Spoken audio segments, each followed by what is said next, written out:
Hey everyone, I'm Joe and this is Raul, and we are here at the IIHS Vehicle Research Center with a vehicle that was crash tested a few years back and is the subject of one of our most popular YouTube videos. Raul, what's this vehicle and why did we test it? Yeah, this is a 1959 Chevy Bel Air. We crash tested it in 2009. It was a car-to-car crash between this vehicle and a 2009 Chevy Malibu, and we conducted the crash test as part of the 50th anniversary celebration of the Institute's founding. And that was to demonstrate how far vehicle safety had come, That's exactly right. We just wanted to have a demonstration test to show where airbags and seatbelts and better structure has gotten us in those 50 years. Doesn't look like it did super well. It did not. This vehicle did not have high-strength steel and all of the engineering that goes into modern vehicles, and so we had a lot of the collapse of the structure that normally we like to see happening on the front end of the vehicle, extending into the occupant compartment. This vehicle did not have seatbelts, airbags, or other modern safety equipment that you would see in today's vehicles, and so the occupant did not fare very well in this crash. Let's talk about, how we prepped the vehicle. Was there anything special that went into prepping this particular vehicle for the crash test? Not really. It was actually easier than our typical crash test. We bring vehicles into the facility. We normally drain oil, transmission fluid, coolant, primarily so that when it crashes in our indoor facility, it doesn't make a mess on the floor. Typically, we also have to connect a power supply to the vehicle to power things like some of the onboard systems and the electronics that we see in normal vehicles that include powering things like the airbags and crash sensors. Well, we didn't have that on this vehicle, so it was easier to set up. But everything else was as we would conduct a crash today. Did we take any components out of this vehicle? We did not. The engine and transmission are still in this vehicle. Visitors that come into our lobby can peek under the hood and still see that. The result may seem surprising to some folks that think they don't build them like they used to. They were big and heavy and strong, but when we see crash test results for vehicles from this era up through even the early 80s, early 90s, we did not have the same high level of engineering crashworthiness that we have today. When we look at real world crash photos from crashes back then, this is what we saw. So this should not be a surprise to many folks, other than ones that in their mind think that they don't build them like they used to. Right. And by the way, it's a good thing that they don't build them like they used absolutely. to. Yeah. So in contrast, the partner vehicle, which was a 2009 Malibu, how did that hold up? That vehicle performed much in the way we expected. Most of the intrusion, the energy absorption, happened on the front end of the vehicle, and the occupant compartment was intact. So you don't have that heavy collapse of the steering column into the occupant's head and chest, the knee bolster and toe pan intruding on the lower extremities. We didn't see any of that we saw in this test. The airbag and the seatbelts did their job. So that dummy, or a real occupant, would have walked away from that crash with maybe minor cuts and scrapes. Well, thank you very much, Raul, for walking us through welcome. that. If you want to check out more crash test videos, keep an eye on our YouTube channel.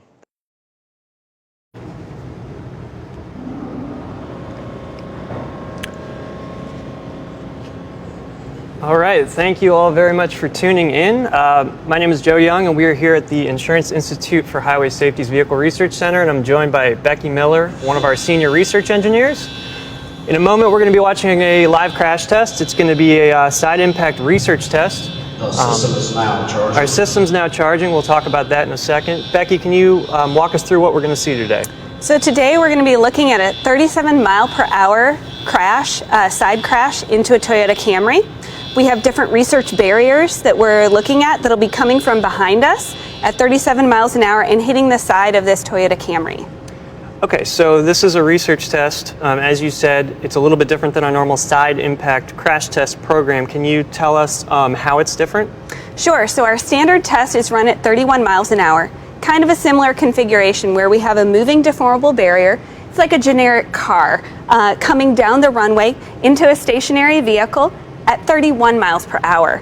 And the weight of that barrier is 3,300 pounds, the weight of our research barrier is heavier at 4,200 pounds because the weight of an average SUV and pickup is getting bigger and bigger, and so we're trying to replicate real-world, brand-new vehicle scenarios.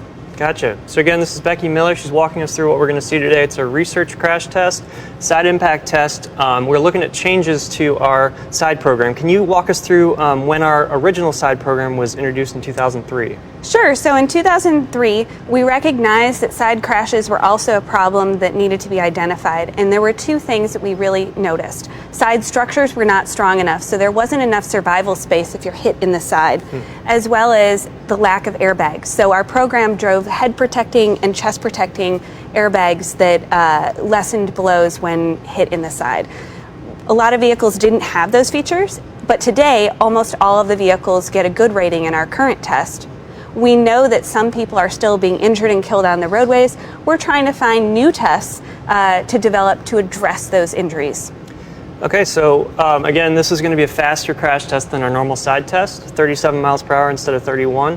What about the barrier? The weight's heavier, right? The weight is heavier, the speed is faster, and the characteristics of the front of the barrier we're working on as well. We know that the barrier at this higher test speed doesn't quite represent real SUVs and pickups, and so we're trying to change the geometry as well as the stiffness characteristics to get that closer to real vehicles. Gotcha. So we've got about 2 minutes before the crash test is going to run. Our system is charging. Can you talk about the propulsion system at all and how this works? Sure. So we actually have, it's kind of like a pulley system that the vehicle runs down the runway. We have a 600-foot long runway behind us where the vehicle is currently stationed. Oh, door is coming up. We'll wait a second. So the vehicle is going to travel down the 600-foot runway, strike the side of the test vehicle here. Can you talk about, is this the only test we're doing, or is this a bigger research series? This is part of a bigger research series. So we're looking at different variations, either in geometry or shape or weight and speed and all of those factors to figure out what is the right combination that best represents real vehicle-to-vehicle crashes. Gotcha. Okay, so we've got about another minute. Again, we're going to have a side impact test. My name is Joe Young. If you're just tuning in, this is Becky Miller, one of the senior research engineers at the Insurance Institute for Highway Safety. We just put out some new news today about changes to our side program that are coming up. Again, we've got three things that are changing, right? The weight, the speed, as well as that deformable front of the barrier, which is really what we're looking at today, right? Can you talk about what we're going to be looking at with that? Correct. We're looking at deformation characteristics on the vehicle, so how the vehicle gets crushed, as well as the motion between the two vehicles. We know that in a real vehicle-to-vehicle crash, the vehicles tend to rotate towards each other, but our current barrier is causing a rotate away. So we're getting close. Yeah, so we're at the 30-second mark. About 30 seconds. So what's happening now? We've got the lights coming on. And why do we have so much light in this room? Well, we take a picture every 2 milliseconds during the crash. The crash might last 100 milliseconds. So we have to pump a lot of light into the area to be able to see what we need to see with the dummies and the vehicles. We have 750,000 watts of light. Wow. So we've just got a few more seconds before the vehicle starts coming our way. So we'll go ahead and take a break and watch this live research crash test.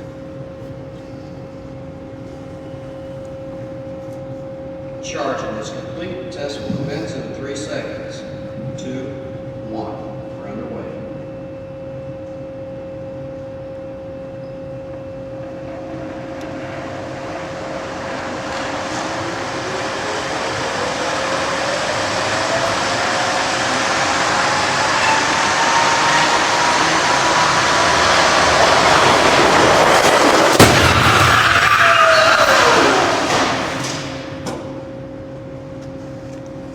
There you have it.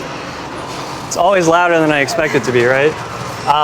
So again, can you tell us the speed and the weight of that barrier and what we just saw? Sure. So you just witnessed an IHS research crash test at 37 miles an hour with a moving deformable barrier that weighs 4,200 pounds and a research barrier face on the front. So we're researching ways that we can make our existing test reflect better the characteristics of real car-to-car crashes, especially focused on SUVs and pickups striking vehicles that we know is a real-world problem that's causing injuries and deaths on the roadways still. So in just a moment, we're going to walk down and actually take a closer look at both the vehicle and the barrier. As Becky was explaining earlier, we're going to be looking at the interaction between the two, make sure that it's accurately representing a vehicle.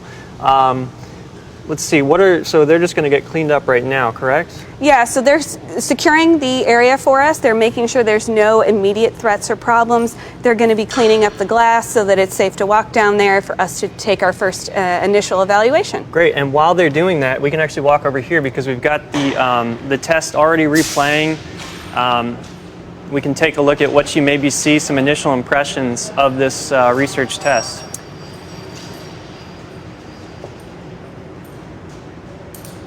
So one thing that we can take away from this video pretty quickly without having to do a whole lot of analysis is we want to look at the interaction between the vehicles, whether they're rotating towards each other initially or whether they end up rotating away from each other.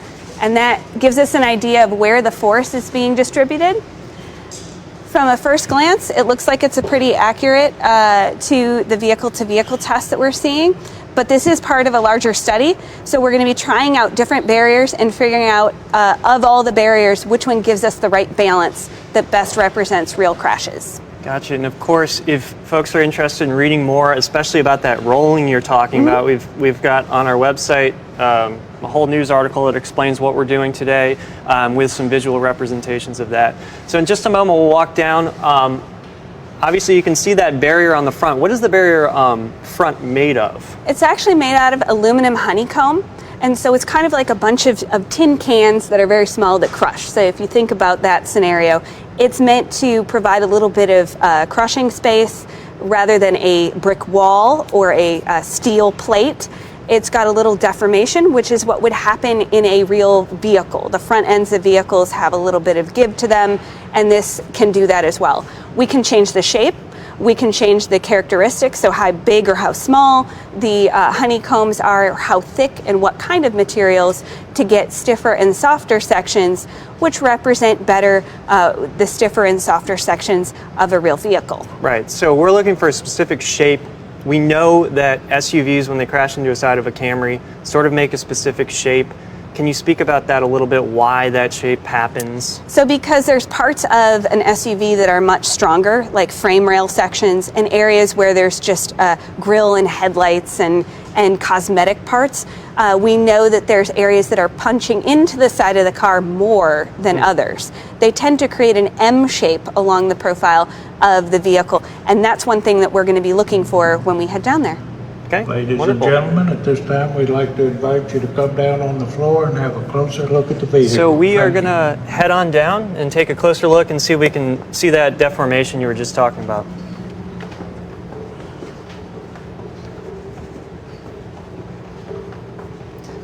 Now, Becky, is this the last test, or do we have more work to do? This is part of a series. So our news release that we just put out kind of summarized how we've gotten to this point. But now we're in the final stages where we're really perfecting the configuration and the barrier, and we hope to next year release a new test program. Gotcha. All right, so here we are. We've got the test vehicle and the barrier. Tell me what you see. So first of all, we can look at the barrier, and there's some characteristics of this aluminum honeycomb that you can see here. We want to see it deform in a certain way. We want to have some crush across the top especially. We also want to see that the barrier bumper region is crushing backwards and not flipping underneath, which is a problem that we'd seen before. So this, at first glance, looks pretty good. When we look at the vehicle, which is our main focus, we again want to see this M-shaped design on the vehicle, areas where stiffer parts of an SUV or pickup would crush more into the vehicle than other parts. And we can definitely see a well-defined M shape.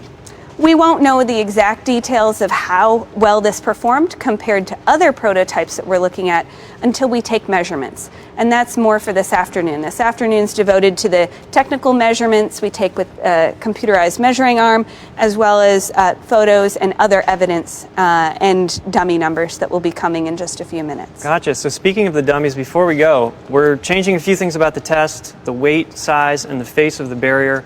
Are we doing anything about the dummy configuration? No, we're actually quite pleased with the dummies. We've been excited to use these dummies. They're small female dummies. I think, often we think of crash test dummies, we think of kind of that mid-sized, large male dummies. But in the side crash environment, it is important to protect people that are shorter and smaller, that may be at higher risk of being injured when struck by SUVs and pickups. So those we're keeping the same. Much of the configuration's the same. We're really focusing on speed, weight of the MDB, as well as the geometry and the characteristics of the front end. Okay, wonderful. Well, where can folks read more about this research? You can head to ihs.org to learn more about this as well as vehicle ratings. Okay, great. Well, thanks again for tuning in. My name is Joe Young. This is Becky Miller, Senior Research Engineer here at the Institute, and we appreciate your time.